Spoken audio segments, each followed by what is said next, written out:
جو کہ قابل مذمت ہے۔ یہاں سمجھنے سے ہم قاصر ہے کہ کس طرح ہم یہودی اور عیسائی قوتوں اور طاقتوں کی جو بے جا حمایت کرتے ہیں، وہ ہمارے لیے حمایت نہیں، ہمارے لیے موت ہے، وہ مسلمانوں کے لیے موت ہے۔ یہ لمحہ فکریہ ہے، چاہے یمن ہو، ایران ہو، عراق ہو، طالبان ہو، افغانستان ہو، یا کوئی بھی مسلمان ممالک ہوں، ان کو یہ سوچنا چاہیے جو اغیار کے ہاتھوں میں غلام بنے ہوئے ہیں، اس طرح یہودی عیسائی مل کر جو ہے وہ مسلمانوں کا خاتمہ کر رہے ہیں۔ یہ بہت ہی شرمناک واقعہ ہے، اس کی جتنی مذمت کی جائے اتنی کم ہے۔ دوسری طرف ایک اور خبر ہے جو نظروں سے گزر رہی ہے، آج کل سوشل میڈیا پر بہت زیادہ وائرل ہے۔ خبر یہ ہے کہ جو نور مقدم کا قاتل ہے ظاہر جعفر، وہ آتا ہے جیل میں، پاگلوں والی حرکتیں کرتا ہے، کبھی ججز کو برے جملے، برے القابات کہتا ہے، کبھی ججز کے سامنے توہین آمیز رویہ رکھتا ہے، اور کبھی وہ پاگل پن کے ڈرامے کرتا ہے، جبکہ اس کی ڈاکٹرز کی ٹیم نے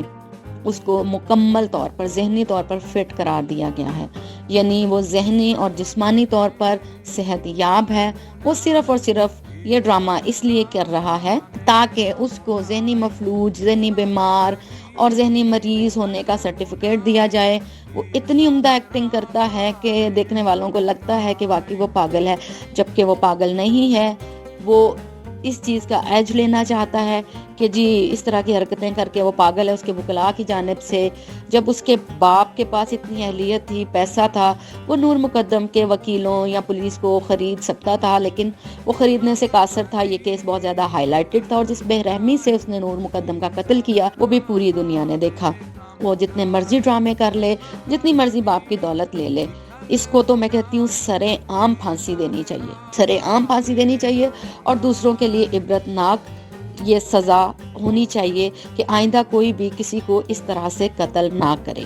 تیسری خبر عفت عمر۔ جی ہاں، عفت عمر معروف پاکستانی ماڈل ہیں، جو کہ اب آج کل بہت زیادہ ٹی وی شو ہوسٹ کرتی ہوئی، مذاق اڑاتی ہوئی نظر آتی ہیں، اور سوشل میڈیا پر بہت زیادہ تنقید کا سامنا ہے۔ وہ اتنی اوچھی اور اوٹ پٹانگ حرکتیں کرتی ہیں، اور اس کے بعد اپنا وہ ایک ان کا کوئی ویب چینل ہے، اس پر بیٹھ کر کبھی مراد سعید کی نقلیں اتارتی ہیں، کبھی عمران خان کو کپی دان کہتی ہیں، تو کبھی جتنے بھی تحریک انصاف کے سپورٹرز ہیں یا ووٹرز ہیں ان کو یوتھیا، پیدائشی یوتھیا، حادثاتی یوتھیا یا اس طرح کے جملے کستی ہوئی نظر آتی ہیں۔ اور جب ان کو جواب دیا جاتا ہے تو وہ کہتی ہیں کہ مجھے جی گندی گالیاں دی جا رہی ہیں، مجھ پر غلیظ جملے کسے جا رہے ہیں۔ آپ خود دیکھیں، اپنی اخلاقیات دیکھیں، آپ عمر کے اس حصے میں ہیں، یعنی ہم آپ کو بہت عمر سے دیکھ رہے ہیں، ہم آپ کو دیکھتے دیکھتے یہاں تک پہنچ چکے ہیں، آپ اپنی عمر کا لحاظ نہیں کرتی، آپ بچوں سے گالیاں کھاتی ہیں، اور بعد میں آپ ٹی وی شوز پہ آ کر روتی ہیں، تسویں بہاتی ہیں کہ مجھے گالیاں دی جا رہی ہیں۔ آپ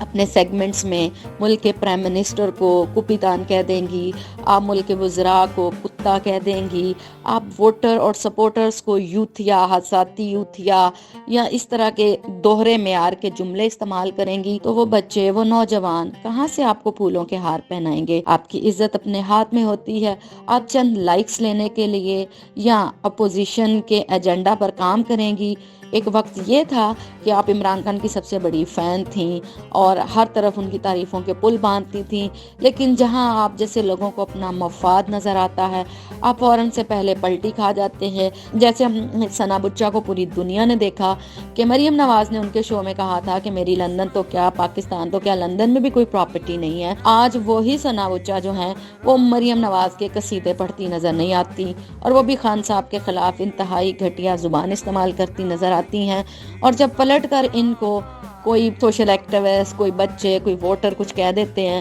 پھر یہ خاتون کارڈ لے آتی ہیں،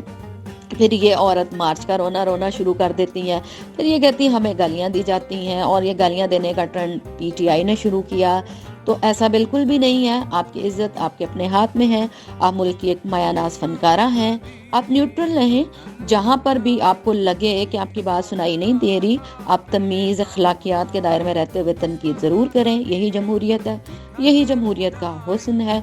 جب آپ ذاتیات پر آئیں گی، جب آپ کرپشن کو چھپائیں گی اور جب آپ ایسے لوگوں کو ڈیفینڈ کریں گی جنہوں نے ملک کو لوٹا، نوچا، زخمی کیا اور اپنے سر محل، ایون فیلڈ جیسی عمارتیں بنائیں، آپ ان لوگوں کی فیور کریں گی اور ایک ایسے ملک کے پرائم منسٹر اور ایسی جماعت پر جملے کسیں گی، ان کا مذاق اڑائیں گی، ان کو گالیاں دیں گی، تو دوسری جانب سے یقیناً آپ کو پھولوں کے ہار تو نہیں پہنائے جائیں گے۔ تو میری گزارش ضرور ہے ان سے کہ اپنی عمر کا لحاظ کریں، اپنے پروفیشن کا لحاظ کریں۔ سب سے پہلے ہم سب پاکستانی ہیں، جو غلط کرے اس کے بارے میں تمیز اور تہذیب کے ساتھ جواب دیں، تنقید ضرور کریں، وہ آپ کا اپنا حق ہے، نہ کہ آپ ناجائز جملے بازی کریں، گندے القابات، ذو معنی فکرے اور گھٹیا گفتگو کریں اور پھر آپ آ کر عورت کارڈ کھیلیں، تو یہ کسی طور ممکن نہیں ہوگا۔ یہ میری اپنی ایک رائے ہے۔ آپ سب سے میری ایک گزارش ہے جاتے جاتے کہ میرے چینل کو سبسکرائب کیجئے گا، بیل آئیکن کے بٹن کو پریس کیجئے، میری آنے والی ویڈیو کا ضرور انتظار کیجئے اور کمنٹ باکس میں اپنی رائے کا اظہار کیجئے۔ جزاک اللہ۔